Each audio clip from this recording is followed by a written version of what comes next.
think there comes a point in time if you're a billionaire that you just get bored in life. And I think unfortunately that's what happened with the Titanic here. Or the Titan, I should say, with Ocean Gate.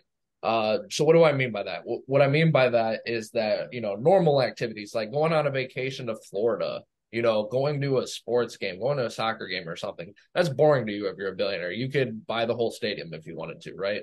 I mean, it's true, but my point is though is that you get so bored of normal stuff. I guess I don't know. I'm not a billionaire. I know there's not a ton of them. You get so bored of normal stuff that you try crazy stuff. And unfortunately, I'm not here to laugh at this or anything because five people did lose their life. Rest in peace to them.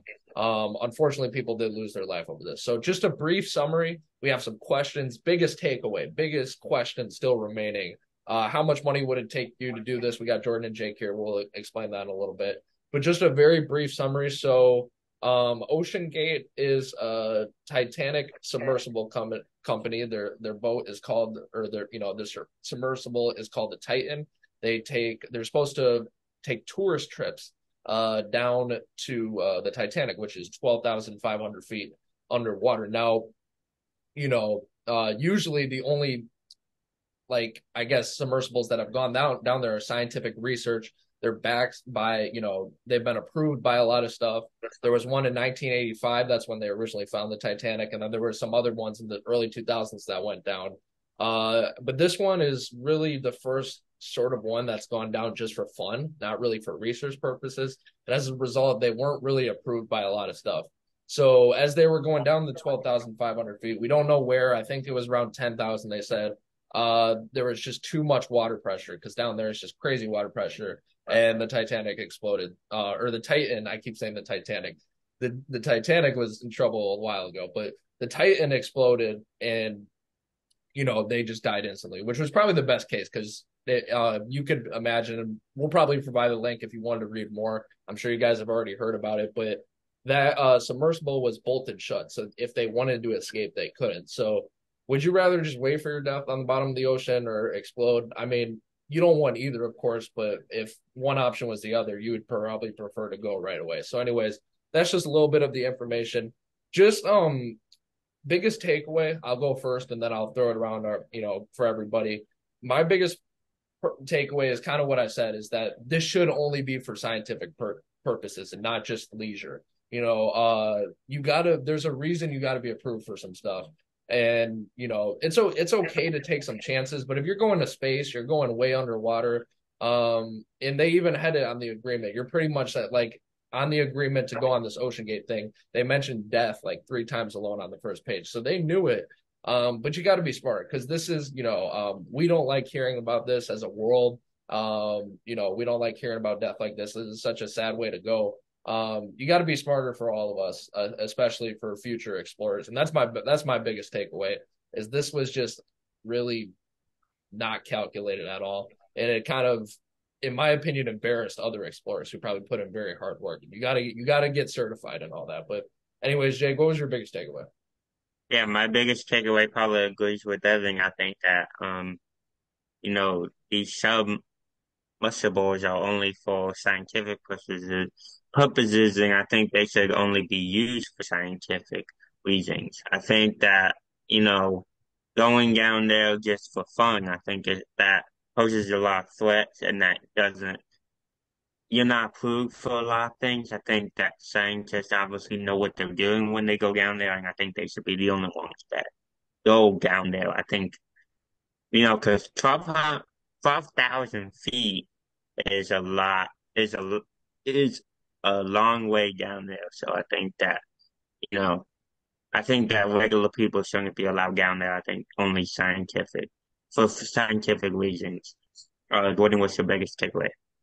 My biggest takeaway is basically what Evan said, that there was no previous testing to the sub going down that far, um, and that we didn't know that it would explode at 10,000 feet. I believe he said, and really what Jacob said too, scientific purposes. I mean, if we know that you're heading down there for a reason, then it should be just that, not just for fun. Okay, for context, by Yeah, the way, because to put 12,000 feet into context, The farthest down I heard a whale, like the average whale goes, is only 4,000. So that's 3 times lower than that. That's you're talking some deep sea right there. We were gonna say something, Jake? Yeah, I was just gonna say that.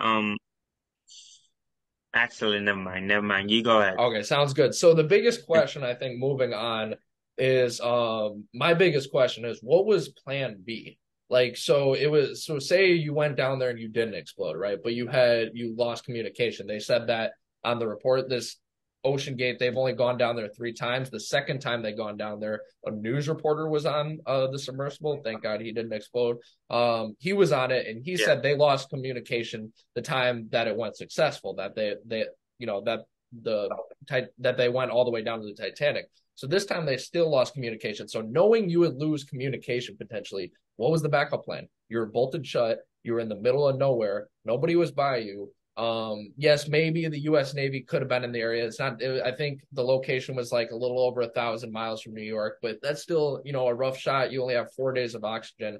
My biggest question was what was Plan B? Because I kind of think back to the Titanic too, and a little, I guess, history lesson on that. There was a ship from the Titanic when they were sinking called the USS California. And the US California was only a few miles away. And that kind of made me think back, like their plan B could have been just to swim over there, but I didn't realize the water was so cold that they'd probably die in a couple minutes. But so even if they had it bolted shut, say they didn't have it bolted shut, if they got out, the water's gonna be freezing. So what was plan B? There was no plan B here. Other if they lost communication, it seemed like they were screwed.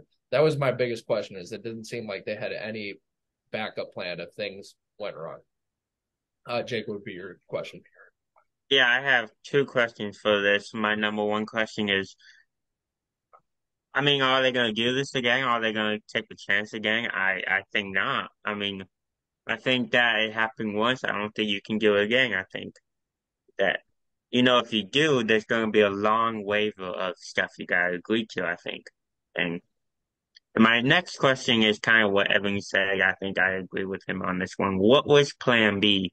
You know, um, obviously playing it again. What was the backup plan, really? I mean, like you said, it was both kicked up. So what were you gonna do in that situation? Jordan, what would be your biggest question?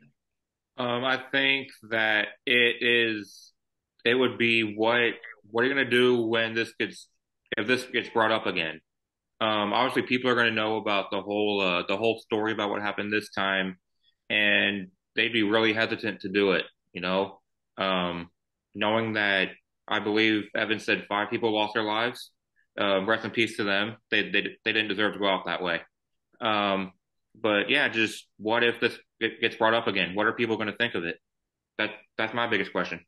So that kind of leads right into what I wanted to talk about next, and what to wrap up this discussion with is how much money would it take for you to do this? How much money would it take? Because they had to pay 20, or I think it was 200 500K just to get in.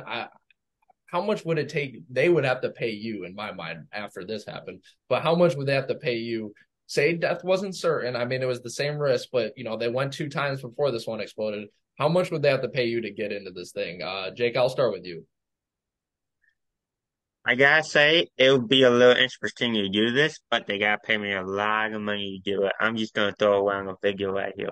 $1 million. They gotta pay me $1 million to do it. I Jordan. think. Um, First off, let me just say I don't think I would do it, but hypothetically, if I did, I would throw around the $1 million the same way Jake did. I think that you would have to give me a substantial amount to even think about doing it.